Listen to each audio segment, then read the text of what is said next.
Police আসছে তারা সেদিনকার আমি নিজে ছিলাম ভাই ওইখানে তারা বলা হয়েছে ভাই এখান থেকে কারেন্ট কেন নেওয়া হয়েছে। সে এক কথা বলতে পারতো যে ভাই আমার কারেন্ট নেওয়া হয়েছে আমার অবৈধ লাইন, আমি এটাকে যেভাবে হোক আমি এটা আন্ডারস্ট্যান্ডিং করে আমি দোকান একটা কাজ করতেছি, কিন্তু সেই জিনিসটা না করে পুলিশের মুখে পানি মারছে। তা আজকে সে একজনের পুলিশের মুখে পানি মারাতে এই যে আজকে যে আইনি যে লোকগুলো আসছে, এই যে এখানে যারা সিটি কর্পোরেশনের লোকগুলো আসছে তারা কিন্তু এই জিনিসটা উদ্যোগটা নিছে, এই জিনিসটা কিন্তু তার জন্যই নিছে।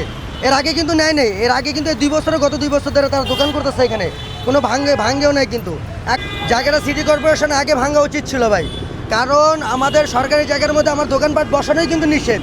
সেখানে দোকানপাট বসায় তারা একটা যে বিশৃঙ্খলার সৃষ্টি করছিল, পুলিশ কিন্তু ভাই আমার কোনো আত্মীয় লাগে না, আমি পুলিশের সাথে যেরকম ব্যবহার করবো ওরকমটা আমার ফিরিয়ে দিবে।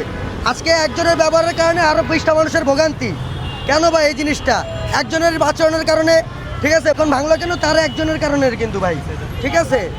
আজকে এই যে জিনিসগুলো দেখতেছেন ভাই, এই জিনিসগুলো এই একজনের কারণে কিন্তু হইতেছে ভাই।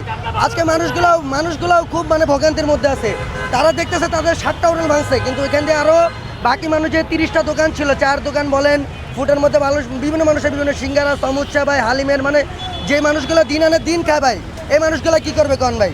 ঠিক আছে, তারা তো মনে করেন 5 মাসে ইনকাম করা হয়েছে 20 লাখ টাকা, তাদের তার কোনো টেনশন নেই, গরু গোস্ত একদিন বিক্রি করলেন আর একদিন বিক্রি না করলেও সমস্যা নেই।